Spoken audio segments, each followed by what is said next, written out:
things in my past, just, that, like I said, that persona that went through those traumatic experiences, right? I needed to get away from that persona that I was identifying myself as. So changing my name, right, really brought me away from those traumatic experiences that were tied to that name.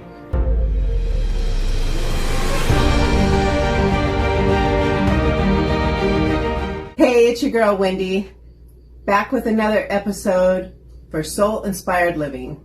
I'm so excited today. I have a special guest. This young man has been through trials, tribulations, and triumphs. He has been my rock, my confidant, my teacher, and inspires me on the daily. Please welcome my son, Seven. Hey, how you guys doing? Thanks for being here. You're welcome. So, I think it's only appropriate to start off with, let's go back to childhood. All right. How old do you think you were when you realized that you had a gift inside? Well, I always knew that I was meant for like something greater, right? I always had like a calling, but I never knew what that calling was. All I knew is that I was needed. Let's just say that. And I've always felt that. You've always felt that I've always felt that I was needed, yes. Mm-hmm, that you had a purpose here. Right. Mm-hmm. And so what do you think that purpose is now? What do I know the purpose is? Yeah. The purpose that I have is to bring people back to who they are, right? Mm-hmm. Bring them back to the light inside. You know what I'm saying? Because I could say, who are you? Right? Mm-hmm. And then what's your answer? Mm-hmm. Well, I am me. And what is that? Right. Right. So how many can tell you what they are, who they are, right? My purpose is to show you and bring you to that light so that you do know who you are and what you are. Excellent. So where would you start with that? Well, like how would you help somebody and where would you start? Okay. Well, I would say, in the spiritual path, in the spiritual journey, it's all about observing, right? So you need to observe yourself. You got to observe your environment, observe yourself, everything, right? You got to do it on your own. You got to have your own experiences, you know what I mean? So I would say start off by observing what you are aware of, mm-hmm. right? And when was the first time that you observed that? I remember being a little kid and being 4 years old, looking in the mirror. And I remember having my jacket on, and I'm just looking at myself, and I'm looking down at my hands, and I'm looking at myself in the mirror. And I'm like, one thing I knew for certain is that I was not the body. One thing I knew for certain, mm-hmm. right? I knew that I was the spirit driving the body, right? I'm the one inside making it move. Mm-hmm. Does that make sense? Yeah. So that was an observation I had at a very early age, right? Mm-hmm. So that was me just being self-aware of myself at a very early age of just knowing that I was the spirit driving my own body. So yeah, mm-hmm. I just knew that the body is not me. I am that spirit inside. Mm-hmm. Right. Great. And so where are you at today with that, like in consciousness? I mean, it stays the same for eternity, right? No matter what body you go into, no matter what, life you live, you're always going to be that inner spirit, no matter what. So it's still the same today as it was when I was 4 years old. Yeah. We always have that soul, regardless of what we embody. Is that correct? I could take on many different personas, many different personalities per se, mm-hmm. changing over the years. Mm-hmm. You become a different person. You become a different people, right? Yeah, we're always evolving, right? Right. So I've been many people in my life, right? Mm-hmm. I've gone through many stages of who I was, right? But that was just my persona. My soul has stayed the same. Does that make sense? Yeah, that makes sense. I understand. And I've definitely watched you do that. Mm-hmm. And I will continue to. Yeah. Because change is inevitable. Absolutely. We just continue to evolve. Mm-hmm. things in my past, just, that, like I said, that persona that went through those traumatic experiences, right? I needed to get away from that persona that I was identifying myself as. So changing my name, right, really, really brought me away from those traumatic experiences that were tied to that name. And now I don't experience those traumatic experiences replaying in my head because I'm not identifying as the same person I used to be. Does that make sense? Excellent. And, for the record, any of us can, just because we're born with a name doesn't mean we have to keep it. Well, also the name isn't who you are. That's true. Like I said, this inner spirit is nameless. Mm-hmm. Spirit has no name. I say, look at that stranger on the street right there, right? And if you look at him for who he truly is or who she truly is, you're not looking at a name, are you? No. Absolutely not. Exactly. So, names are just labels. Mm-hmm. That's it. And how about, relationships that we have in our life, they're always mirroring who we are and teaching us things. Can you elaborate on that? Okay. I think it's very complex in the sense of how it is mirroring, right? Because you take on many different personas. Like, let's say you have a group of 20 people, right? And say that's your family, Mm-hmm. right? Well, if you're around these people on a constant, everyday basis, right? Well, each and every single one of them has picked up things in their life, right? And built their personality from those things that they've picked up, right? Mm-hmm. So each and every one of them has their own, and what they're doing is they are taking all that and then projecting it outward, right? Mm-hmm. So they're projecting it onto you. So if you don't have much and you're trying to absorb, you're going to obtain all of that they're projecting, right? And so the mirror effect comes into play when you spend too much time with just one person or maybe two. What starts to happen is you start reflecting the same kind of gestures, or you might say the same thing. You might, or start with the belief systems. And you adopt the belief systems, and you get, like, if you have a really good best friend, your guys' belief systems are very, very close. Or you're going to laugh the same, or you're going to say the same gestures, Mm-hmm. or you're going to start dressing alike. In other words, the more that you're around one other person, the more you start to become them. Mm-hmm. In both parties. They become you and you become them in the same exact way. And though you are changing in that process, you both are changing into almost the same person. And so that's why you get that mirror effect. Mm-hmm. And I think every relationship has something to teach you. When it's mirroring you, it's teaching you something.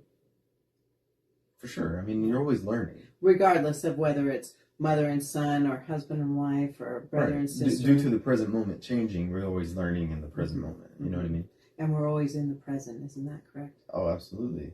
There's nothing else that exists but here and now. Mm-hmm. And how did you come to that? How did you come to realize that?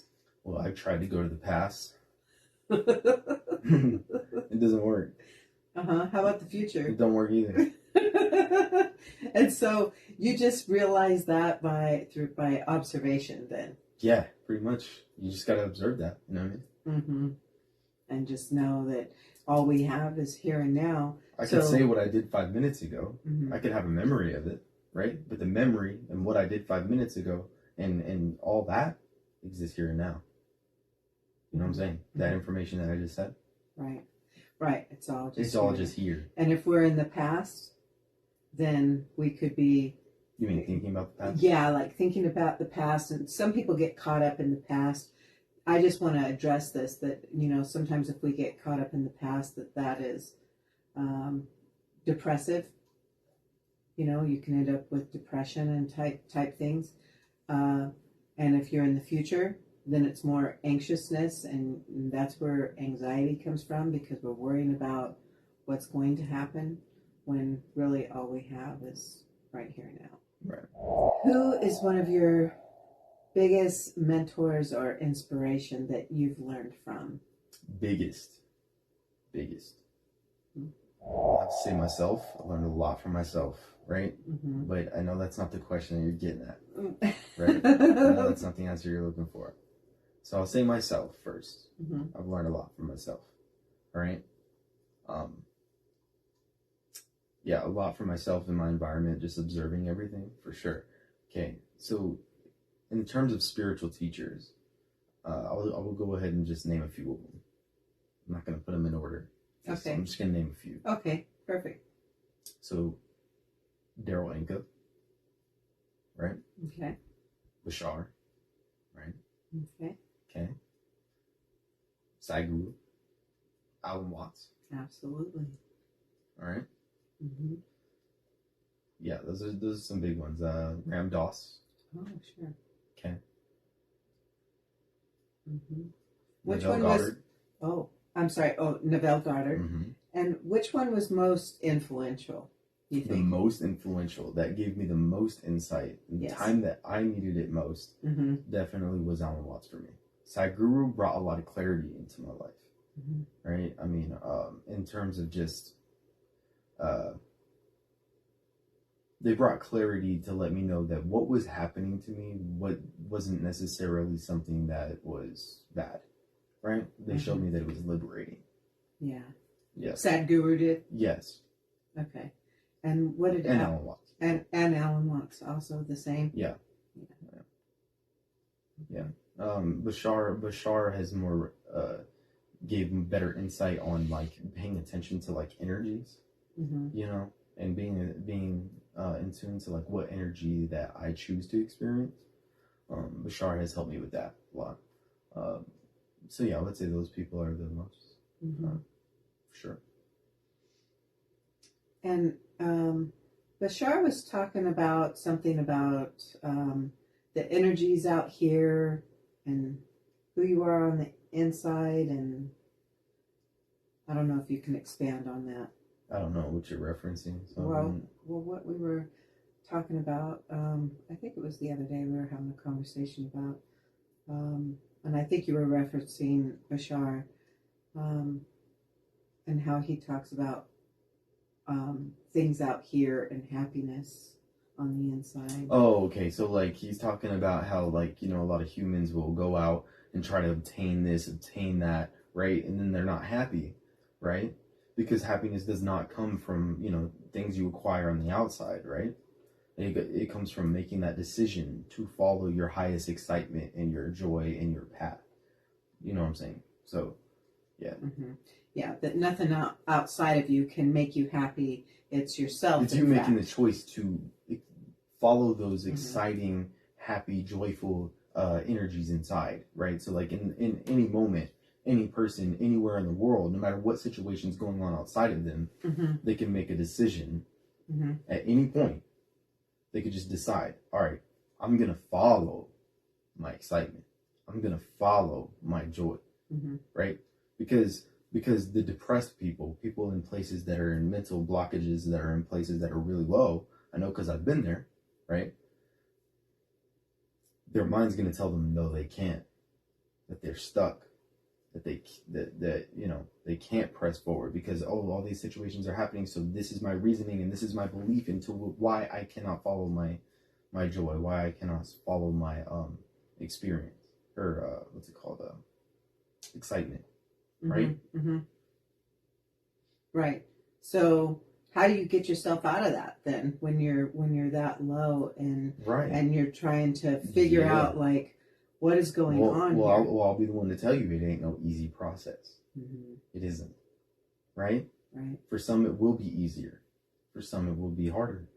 It just depends on how your mental space is. Right. You know what I mean? So for someone out there who's having a tough time right now, or they may be, you know, mental depression, or, you know, just mentally or emotionally distraught, what advice could you tell them to do for themselves? Well, any kind of pain that you feel, any kind of depression or whatever, you gotta sit all the way in it. You know, feel it all, because the main thing that you're suffering is trying to get away. That's the main thing that they would be suffering, is they're trying to avoid being sad, avoid being so they're not depressed. they're trying not to feel their They're feelings. trying not to feel it. Exactly. They're trying to push it down. They're trying to pretend that they're okay. Do you see? Yeah. But the fear is that when they feel that, when they start to feel all those energies of not being okay and all these bad thoughts come in and all this, what they're thinking is that's going to make the situation worse, right? But see, what happened is like when we were kids, something bad happens, you start crying immediately on spot, right? Right. And then what happens? You purged it. The information came, it passed. The next thing you know, the kid's running around and playing and laughing again. Yeah. Right? Yep. So as adults, we don't do that anymore. Yeah, because sometimes you're told to suck it up, or right, or you're embarrassed to cry, or so whatever it may things, be. So many things that you just did not think of when you were a child. Right? Right. So it really, you got to become more childlike in order to get out of that depression concept. More childlike. More childlike in the sense of feeling those emotions, letting them come, letting them go. Yeah, that's a big thing today, is letting go. I think that's one of my biggest feats that I need to conquer, is to let go. I think I've had a lot of loss in my life, and people come and go, people pass away, there's just a lot of loss that we have to go throughout life, and just learning to let go and flow with life in the moment. That's a tough one. Do you have anything to elaborate on that one, like how to better flow instead of just and let go instead of unconsciously holding on to it? I think we unconsciously hold on to whatever it is, and so I think it's where we have to become aware that we're doing that in order to actually let it go. I think it's about building that foundation inside of yourself, right? Because if that foundation that I'm speaking about is tied to, let's say, your mom, right? Like, for example, say you're a young child, right? And you're attached to a parent. You're attached to your mother, you're attached to your father, right? You're attached to them, you're dependent on them. Your whole well-being is dependent on them. If your mom starts crying, you lost it. If your dad starts crying, you lost it. You get the point. Yeah. Right? But this could be like this in, a regular human being, full-grown adult. They could be attached to a friend. They could be attached to a significant other. They could be attached to a dog, an animal. They could be attached to an object. Right? But they're totally dependent on that thing, on that person, on that whatever it is that they're attached to for their own well-being. So the whole thing is, don't attach to nothing out here, right? Rebuild the foundation and attach to yourself, because that's the one thing that will not go anywhere, no matter what mental state you're in. Now you could say, "Oh, I lost myself," right? Well, that's just changing from one persona to the other. The experiencer, the observer, goes on with all of that, and so that's what I'm saying when I say yourself. I'm referring to the experiencer within. That's what I'm referring to. So attach yourself to that experiencer within. That's who you are, and love that thing, right? Yeah. Because when you attach to that, nothing's going to take that away. Do you understand? Yeah, I get it.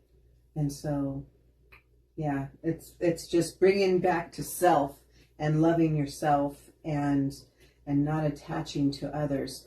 And there's a lot of attachment types out there. Because I can love my dog, right? Right. Just because you're not attached to somebody does not mean that you can't love them, that you can't experience, very happy, loving feelings towards somebody, right? Right. It doesn't mean that you're not attached to them, that you don't feel those things. Right. Because I love my dog, Right. right? But if he was to die today, I would be okay. How do I know that? Because I'm not attached to him. I love him, and I can continue loving him even after he's gone, but I'm not attached to him. Which means I'm okay. Like, I'm okay if he were to go. You know what I'm saying? Right. Right? If my mom were to die, or if anybody was to die in my life, or if everything was to go to shit and I had nothing, right?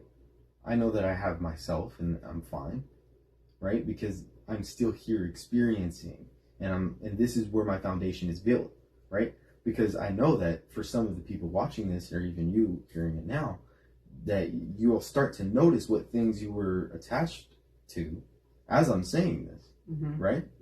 Because immediately you think, oh, if I were to lose this, I'd be done.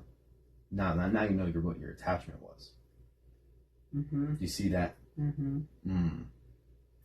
Yeah. So it's about rebuilding that foundation before you lose it. Yeah. So how would one start Rebuilding that foundation? Rebuilding that foundation. Well, you have to have a strong desire to. Right? Well, I think you need to become aware of it first. Like, Sure. how do we click on? You got to see the value in doing so. Yeah.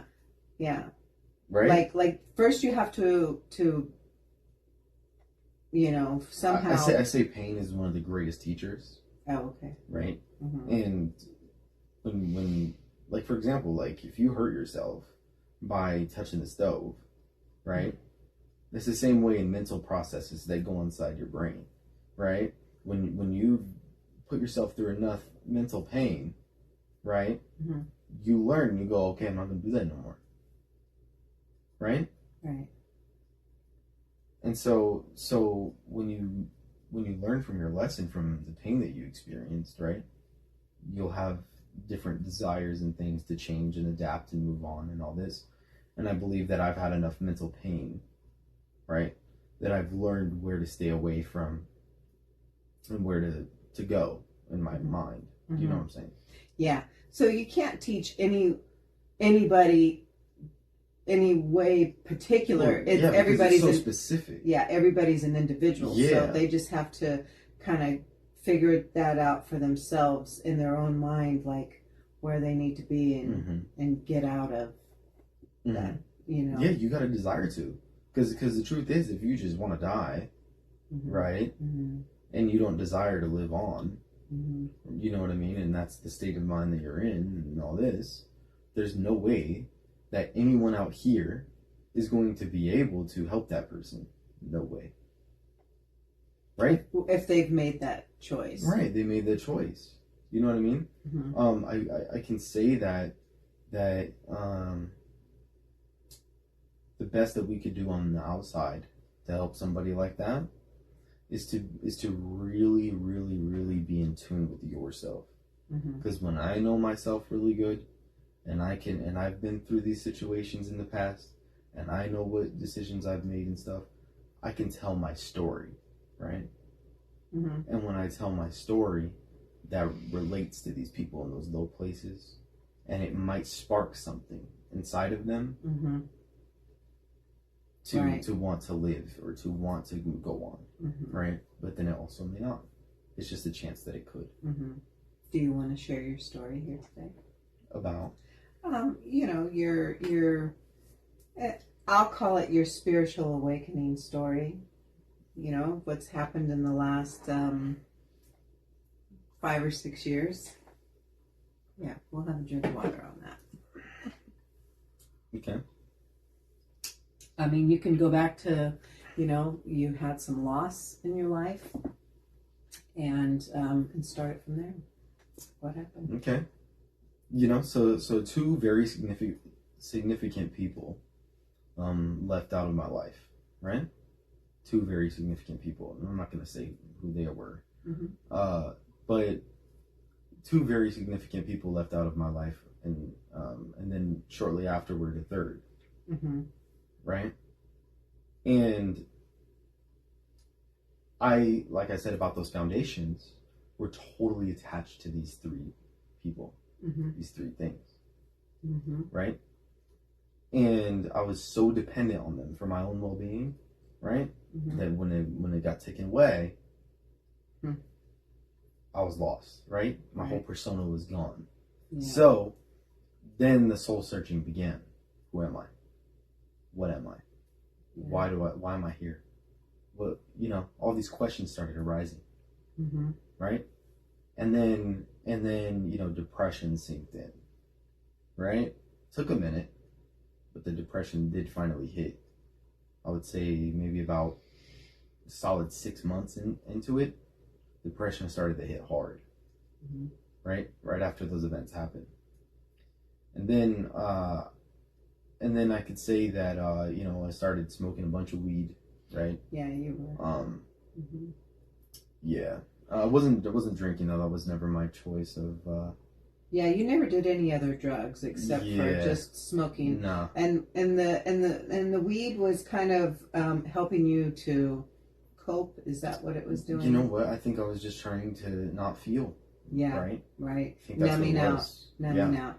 Yep. And what that did, what I didn't know at the time, was that weed was a spiritual teacher. Oh my.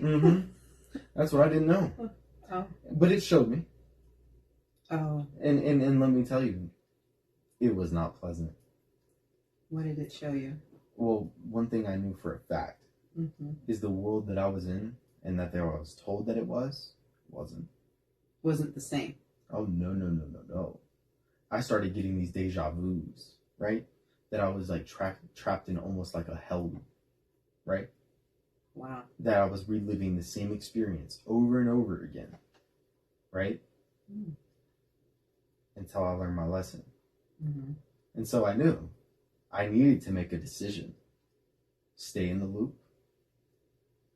or move on. Right? Right. Now, some will say, like, we'll prove that, right? How do you know that you were actually there? It was just the drugs, blah, blah, blah. Right? Right.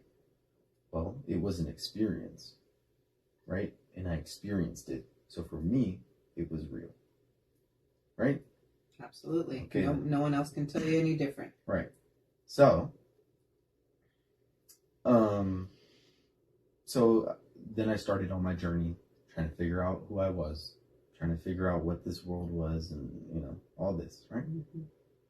And I learned a few things along the way. And one day, as I was gaining all this information, I was smoking weed one day, and then I was reading on my phone, and I was hearing like these thoughts in my head, right? And the thoughts were like saying words, just sentences. But I was on YouTube, right? And I was scrolling down in the comment section, and the thoughts would come in my head, right? And then I would scroll down, and then the words would appear on the screen. But these were other people that said these words. Wow. Right? And so I kept going, and I kept going, and I kept hearing it first, and then I kept going down. And then it would just be there. Do you know what I'm saying? Yeah. So it freaked me out. Yeah, you were like, and I'm like, whoa, how is this even possible? Wow. And then it hit me. And what was that? The whole world is me. Wow. Right? Right. And then because you became aware in that moment. Well, yeah, but the weed or the substance I was using allowed my brain to access that level of consciousness in that moment, right? And then it was like, okay, whoa, right? And then I'm thinking, okay, if this whole world's me, then everybody must already know this. Now you can see where it starts to go into psychosis, right? Because I start losing it when somebody says, "Nah, what are you talking about? I'm me and you're you." What? Like, you're separate from me. Yeah. This and that, right? And I'm not you. What? You know what I mean? And then, like, I'm sitting here and I know it for a fact, because I had the experience. Right. And so that's very conflicting and confusing. And so then began my downward spiral, Because when you would talk to somebody out here and you would ask a question about this, they would say, no, they would say, I am me and you are you. Well, and they've kept the separateness. Right. But so, see, it was so conflicting and confusing because I knew it to be true. Right. But then they would say that we weren't. And so it was a constant battle between who I knew I was, right, and who I'm being told to be. Ah. See that? And then you realized that you had been programmed your whole life from your parents, your teachers, your any mentors, any friends. Oh yeah, the whole thing, the whole matrix, the whole matrix. The whole matrix had programmed you and shaped you into what they wanted you to be. That's right. And that's why I can sit here today and, you know, and hold this conversation with you and accept who you are, and, you know, that you changed your name from your birth name, and I accept that because you're being who you are. Exactly. You know, I'm being who I want to be. And you're being who you want to be, not who everybody else is telling you who. Exactly. Who, right? You know, and you know what? I'm gonna change again, and I'm gonna keep changing into the next life, into the next one. Yeah. And all this, right? I'm never gonna stay the same persona or the same ego, right? Those egos and personas will change over time or over, you know, you get it. Lifetimes. Sure. But the soul stays the same. The soul is the same. Yes. So would you say that we're all the same soul? The exact same soul. We're soul. all that spark inside of us is all the same. The biggest reason why you don't remember who you are when you come to this earth, to this existence, right, is to give yourself the experience of separation. Wow. It's the biggest reason. Because when we're not when you're dead and you're in the afterlife, I know because I remember it, right?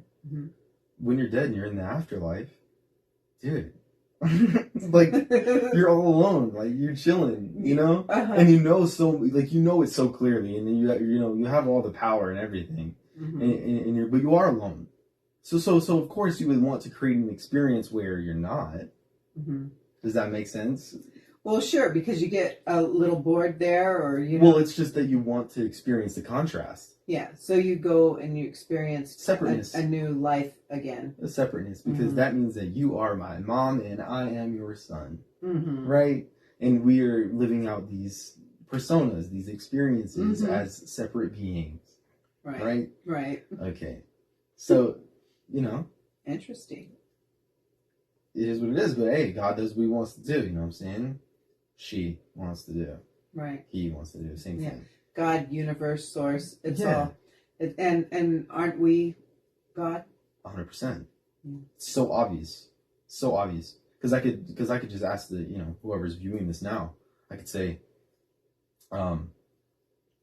without you, in this moment, right now, what is here? What are you experiencing? Yeah. What are you experiencing? And if you're not here now, nothing exists. Nothing exists. Right. If you're not here to experience it. Exactly. So the whole thing is because you exist, all of this does. But without you, it doesn't. Right.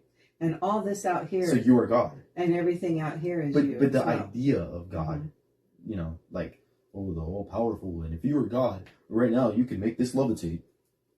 Right. Or God is, you know what I mean? Like, is someone that you pray to that's up above. That idea of like you being powerful enough that you could just do things with your mind and all this and all that, that idea still isn't explored fully. You know what I mean? Like, truthfully, as the human beings that we are right now, we really don't know our capacity of what we are capable of. We know what our limitations were in the past and what our ancestors did. We know our limitations that we had. Right. We know our limitations that we have, but we don't know our new capabilities that we will discover later on. We don't know what that can be or what it will be. But we can manifest the life that we want. Is that correct? Well, okay. Yeah. Yeah. I like to say that we can manifest the life that we want, and like we are the co-creator of our life, and we can have anything that we want. Mm-hmm. And I know you were talking something about manifestation and knowledge and focus and how to actually manifest something. Can you elaborate on that? Mm-hmm. So you're a being of focus, right? We are a being of focus. That's right. Okay. You could just observe that for yourself. Yeah. Right? So then when you see that, all you got to do is direct your focus. You direct your focus into a specific vision, right? You envision something. Let's say it's I don't know. Whatever you want. Whatever you want, right? Or what you want to become. Yeah, sure. Mm-hmm. Right? I think it's more powerful when you're envisioning something that you need. Oh, that you need. Right? Okay. I think what you want can happen. But what you need is more likely. Is more powerful, more likely. Mm-hmm. Yes. Okay. Right? So, yeah. Right? So you envision what you need, you envision what you want, right? And then now you must gain knowledge on how to attain that thing, right? Like what is required. Because sometimes if I'm desiring to, pick up an object, right? And I just want to pick up an object. Well, first I envision in my head in a quick second, I envision me picking up the object before I do it. If you notice, that's what you're doing. You envision. Yeah, it. you see it then, there, and then you're like, "Oh, let me get that." You have the knowledge already to obtain it. Mm-hmm. So you know, okay, all I got to do is take my hand and lift up the object. So then you take action, right? Right? You take action and you lift up the thing, and now you have it. Right. Right? Mm-hmm. Okay. So with more complex things, it's the same way, right? But it's just a little more complex. Like, let's say that you want to be an astronaut. I don't know. Mm-hmm. Right? Mm-hmm. Or I don't know. Whatever it is that you think that you want or you need to do, right? You envision it, right?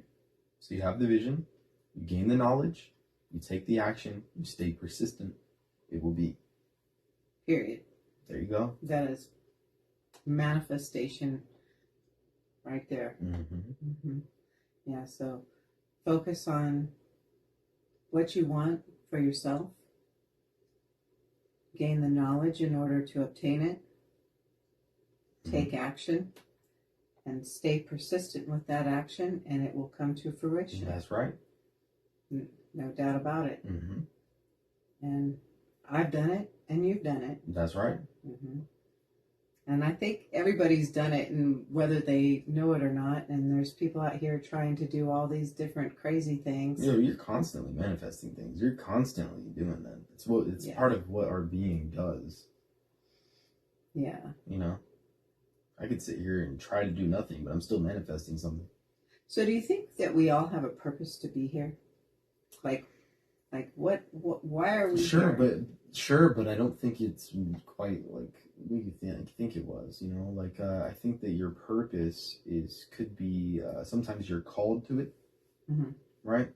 You're called to a purpose. Other times you choose your purpose, right? It just depends on the person, the life that they chose. You know, sometimes your purpose is definitely not something that you would have thought you would have chosen for yourself, you know? That's for sure. And sometimes we realize it early in life, and sometimes we realize it later on in life.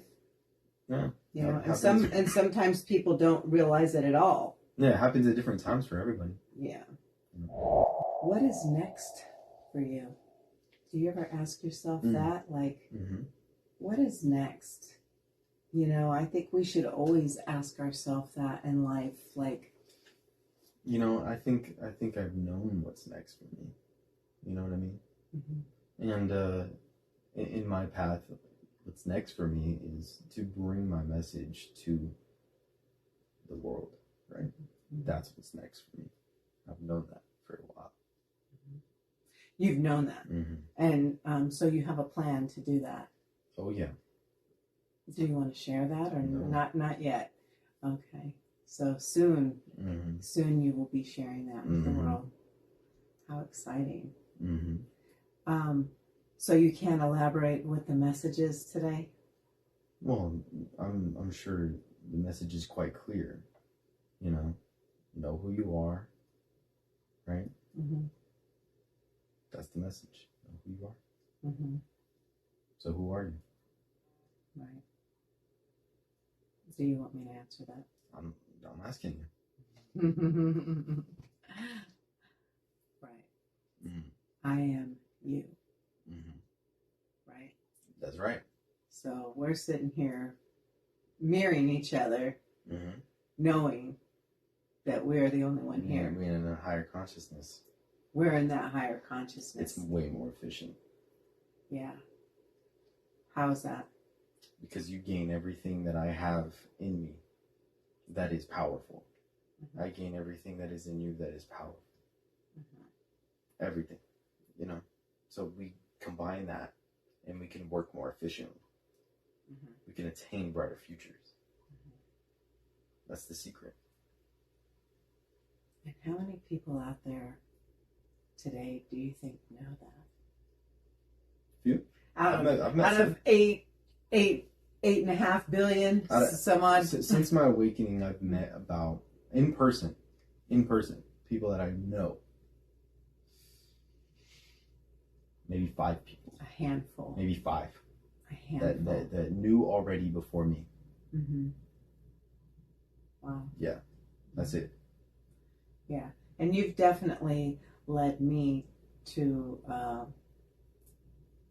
the enlightenment of that. I think my awakening has been very gradual over my lifetime. I think I've always known about, our sixth sense, our intuition. It would come out and get repressed. And we get caught up in, what other people think, or not being ourselves, or, or we become the people that we're around. Have you ever heard the saying? Right. You do. That's literally what's happening in the higher consciousness too, isn't it? Yeah. You're becoming the person around you. Yes. You're becoming one. The closest people that you it's closest to. It's a constant happening, regardless if you're in a lower consciousness or higher, it's constantly happening. You're becoming your environment. You're becoming everything. You know what I'm saying? Yeah. And so the more that you're in tune to yourself and the more the people around you are, well, now you have this foundation that's vibrating a lot higher up here. Mm-hmm. So then it's like, well, that's new territory for human beings. Well, and that feels good when you're around others that are at that mm-hmm. higher vibe. And you definitely know mm-hmm. when you're in the space with others that aren't there yet. Yeah, sure. Yeah. And that doesn't always feel good to... but you do feel it. But you absolutely feel it. You are aware of it. Mm-hmm. And you are aware of it. That's what matters. Yeah. Because you could always just make the decision, okay, new experience, different people. Mm-hmm. And that's part of my show here that I like to bring to the forefront is helping others become aware mm-hmm. for themselves. Mm-hmm. How do you think is a way to lead people to that awareness?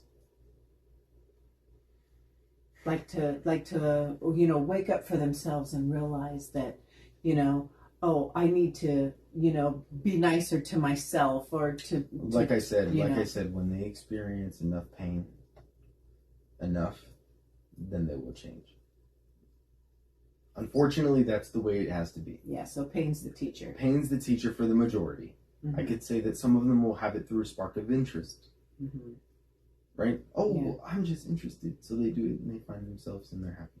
And, and it's an easy path for them. That's what they chose, you know what I mean?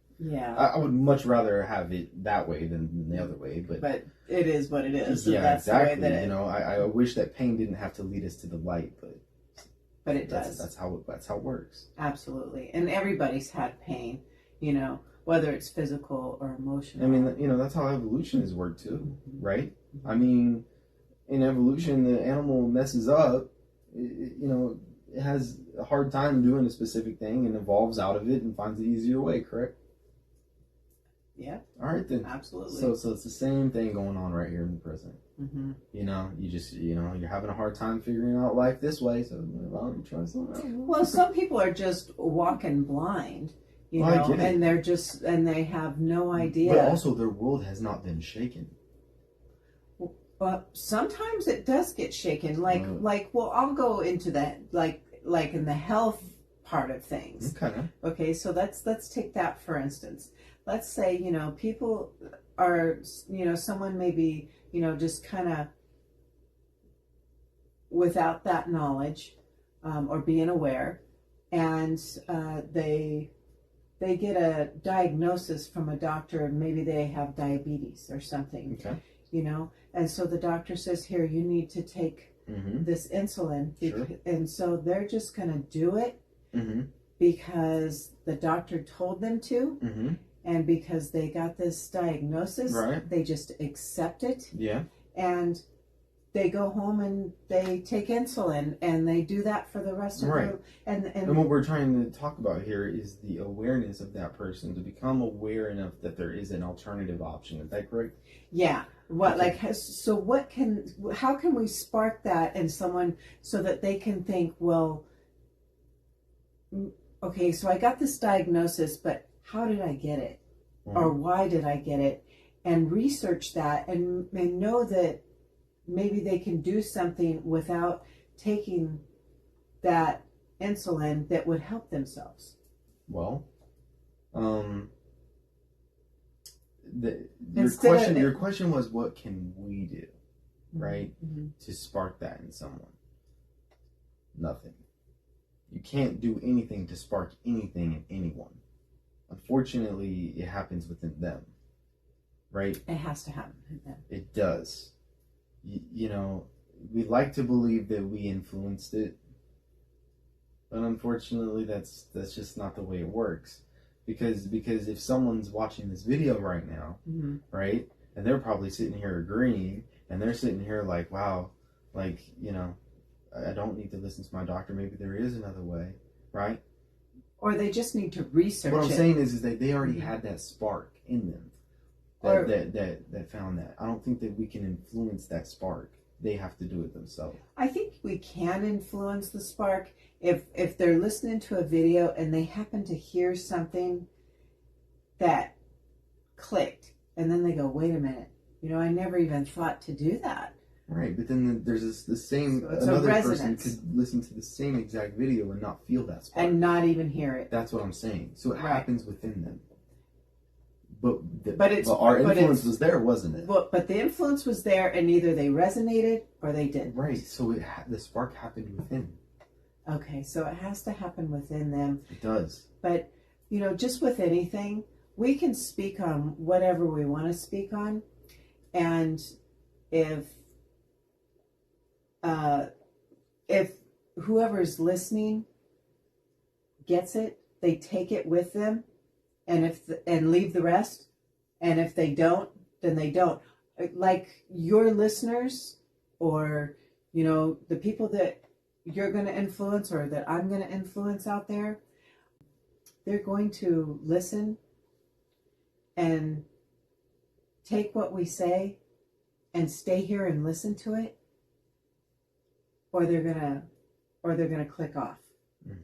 And the people who stay are your people. They're the ones who it's in the path who are resonating. Okay, so you're saying in the path. So what do you mean by that? Like it's fated? Oh yeah, like it's fated. If it ain't fated for you to stay in this video, you know what I'm saying? But if it is, then you'll stay to the very, very end. Because you're interested. Because it's fated. You chose it. You chose it, and you're here to listen and to hear. You don't have an option. In other words, you chose to not have an option. That's what I'm saying. Nice. Before you even came into this life, no matter what experience it is. So you think we all chose everything? Oh yeah. We chose everything before we came here. 100%. 100%. Even the people who suffer in wherever they live in other countries. Damn straight. And yeah. Mm-hmm. Well, you just want to experience bliss and happiness for eternity? You know what I mean? You're talking about eternity. Well, right, because that doesn't... We're talking about eternity. Right, but that doesn't happen because, joy and bliss and happiness doesn't last. And we don't know that unless we know sadness. Well, sure, right. Right? Yeah. Right. But, you're going to experience everything as an eternal being. That's the truth. Wow. And that we are. Mm-hmm. Mm-hmm. And so whatever life that you chose to have and what you chose to do before you came, right? You did create it before you came here. So it's totally faded out. It's played out like a movie almost. Mm-hmm. The movie doesn't change, does it? You can watch it over again even. Yeah, I've heard people say that, like in near-death experiences, that, when they were outside of their body, looking down at themselves, in fact, and then when they even went further into the etheric field, that they started watching their life back. Oh, yeah. And then they came back into their body. Mm-hmm. And then they came here, they were healed or whatever. And some people talk about Akashic records. Yeah, they were resuscitated back, and then they were here to talk about it. And and Akashic records are, in fact, the record, the blueprint that was made before we actually came to this earthly realm. It holds all your past lives. It holds your current life, and even some of your future ones. And we can actually access that. Yeah, you've even created lives in the afterlife that are just like sitting there waiting for you to experience that you plan on doing eventually. But you could just pick them like this. Mm-hmm. So it's like you still even have that pile. You know what I'm saying? I wonder if we could just go back and go. You know what? Now that I've lived over here in this time frame, I actually want to go back and live in 1950. Exactly. The fact that you're even saying this, well, your inner essence knows that you can. You know what I mean? Like it knows. Oh, is that joy and excitement I'm hearing? Yes. Oh, you see? I don't know if I want to live in the 1950s. But I'm just saying. I'm just saying. I just use that for. I'm just saying. Example. It's interesting to pay attention to where the higher energies are. Mm-hmm. Like you were laughing and you were excited when you were talking about it, right? Mm-hmm. So we should always follow our joy. So the higher energy is there with that subject. Yeah, that's the joy, right? Right. So and Einstein said it, man. What do you say? It's in your imagination. Oh. It's all in your imagination, like type shit. Like you know what I mean? Yeah. Like everything is that. Your imagination, whatever you can imagine, is. Mm-hmm. That's interesting. Mm-hmm. And yeah.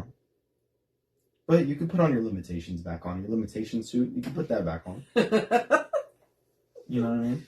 So we're here. It's our birthright to be here and be in happiness and joy. And who was it that taught you to follow your joy?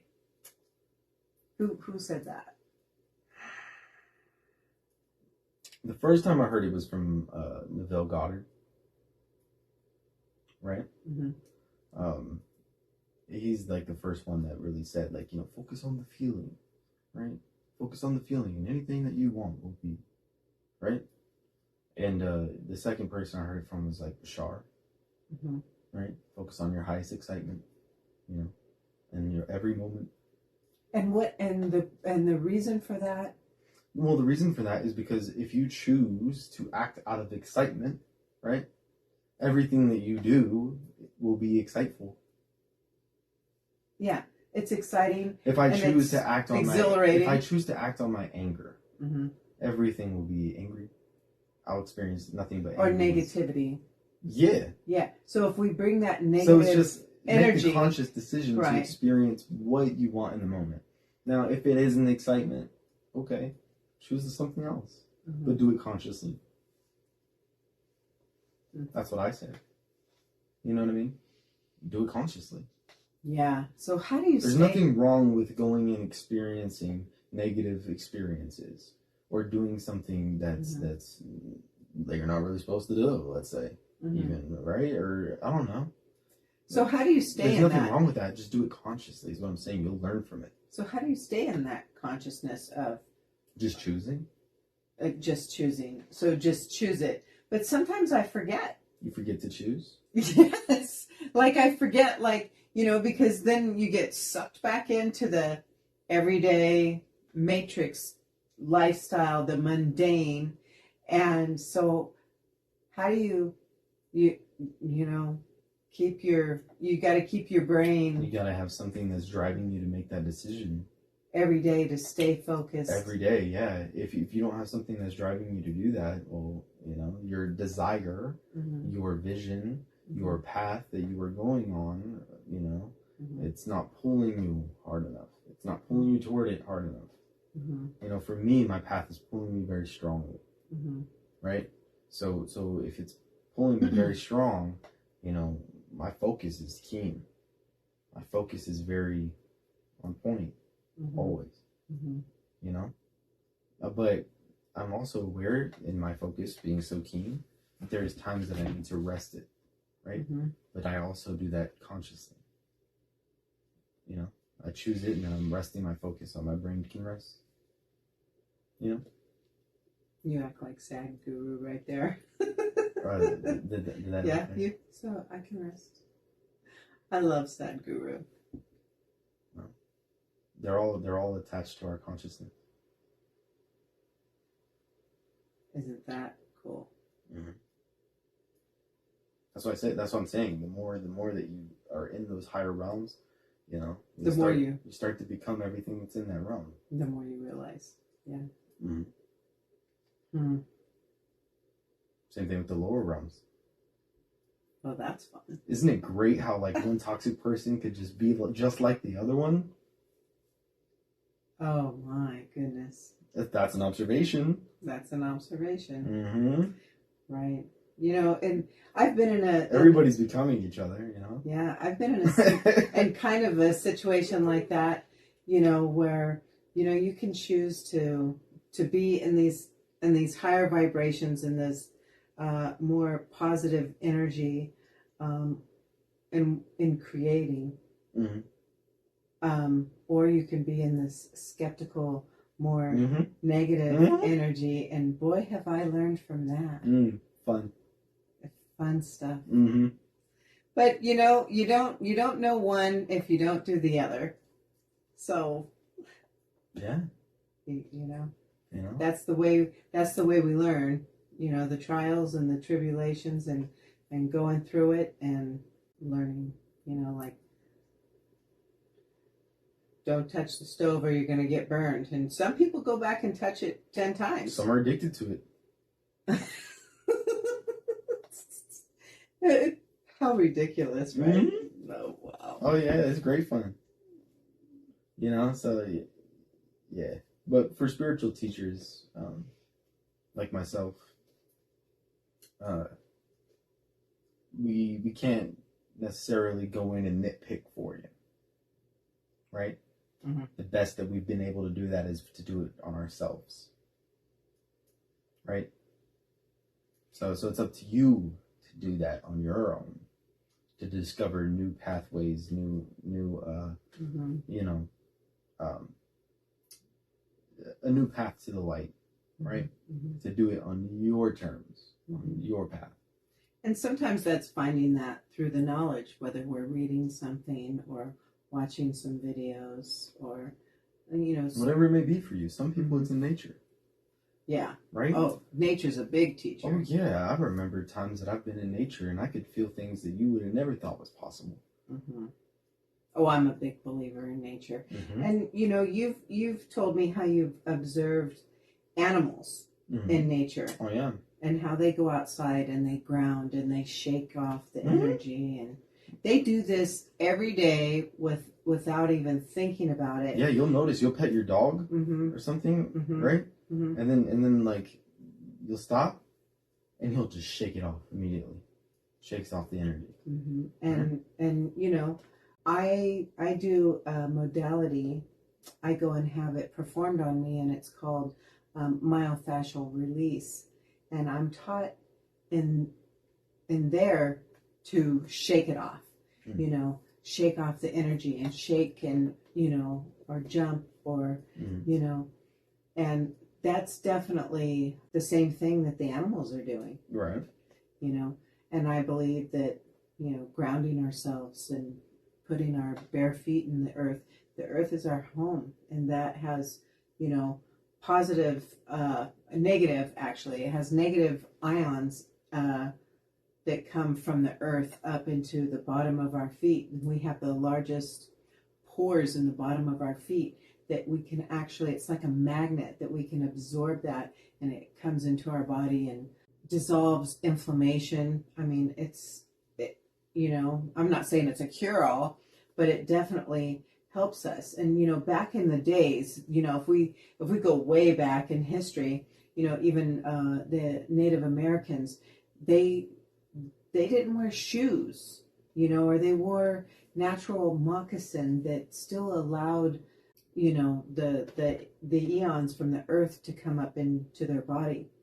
And then, as of late in the, these past 1900s, 1950s, 60s, we started putting soles on our shoes, and we were getting removed from the earth. And then we see a lot more ailments come, and the food and how it's evolved and changed. And, I don't know, it's crazy, but it's interesting also that if we pay attention to what's here for us, taking it back to nature and eating to nourish our body, and taking our shoes off and being in nature, or sitting with the trees and the birds and the animals. It's just, that's life. And eating live food, the plants and the fruits and the vegetables, that's what's nourishing for us. And there's plenty of people still walking around out here just unconscious, thinking, well, I just need to eat something, and they just drive through the drive-through and grab something, and and don't even think about it, whether it's nourishing their body. But does that really matter? What's your opinion on that? Truth is, we don't know. Mm-hmm. We haven't done enough observation yet. I think some of us get sick, I think if you eat something and it's not good for you, your body will tell you immediately. Right? You'll be like, ugh, I don't feel good. Right? Yeah, if you're in tune. And then, just like burning yourself on the stove, don't do it again. Right. You know what I mean? Like eating at certain fast food places. And I think eventually you'll figure out what's the best for you. Just, get in tune with yourself. Mm-hmm. You know what I mean? Yeah. It's always back to self, isn't it? It's always back to self. Exactly. Always is. Because that's all there is. Well, now you know the direction you're headed. Mm-hmm. So go inward. Right? Mm-hmm. You go inward, you figure out everything. You know it all. Everything is already inside of us. It is. And it's just whether we can... Got to get rid of the delusion first. And what's the delusion? Well, the delusion is what you are not choosing consciously. I'm just walking blindly. Yeah. Just walking, sleeping. Because what's happening is all this energy is getting tossed at you, right? And you're not sorting through it, choosing what you want. Mm-hmm. You're just kind of going, taking it all. And that's becoming you. When you do it unconsciously. Yeah. You see that? And then you work out all the issues, and you work out all the stuff over time. Well, and our issues That's stay the in our default setting. tissues. It stays in our body, and it can fester into things. Yeah. And and people don't always realize that. Well, we're beginning to, all of us. Yeah. I think social media was probably one of the biggest things that has united humanity, right? And the same way that it happens in person, right? When you're around people, you become the people you're around. Well, the same thing on social media, right? All these people are uniting together online, Mm-hmm. right? And so they're becoming them, right? They're taking on energy, perceiving it through their mind, right? And then they're taking and leaving things. Yeah. Right? If they're doing it consciously. Continuously. But if they're not doing it consciously, the information is just going directly in, and that's it. Right? Or it's going It's in there one for you ear to and out process. the other. Or... That's on your path. You know what I mean? I think that when you do it consciously, right? It was in your path to be conscious in what's coming in. Mm-hmm. You know what I'm saying? So I think for higher callings, people with higher callings, I think that the awareness is necessary. Yeah. Yeah, that's what I'm all about. Is if your calling isn't that high, your awareness isn't too necessary, you could just kind of be in your bliss and ignorance, and you'll be fine. Because ignorance is bliss.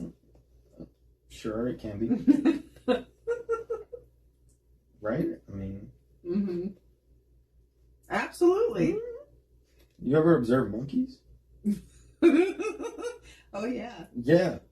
That's good stuff. Mm-hmm. They're great. Some monkeys are really smart. Oh, they're smart, but they could be dumb. That's funny. They could be dumb. Yeah. Well, that's too much. Don't get me started on the monkeys. Is that me too? Is that a good observation? Oh, it's beautiful. It's fun as shit. And I think that wraps it up for today. Thank you for being here. Mm-hmm. It's been a pleasure. It's always a pleasure learning from you. So maybe we'll have you back again after you let the world know what that other purpose is. What was it that you said? Once they know who they are. Once they know who they are, but I mean, you said what your main goal here is, what you're going to do. Back to who you are. Okay, so that's your next step that's all it is. Is to show people who they are. Main reason why this is my purpose is because I wish that someone was here to lead me when I was lost. And so I'm going to be the light that I never had. Very simple. Perfect. Mm-hmm. Thank you.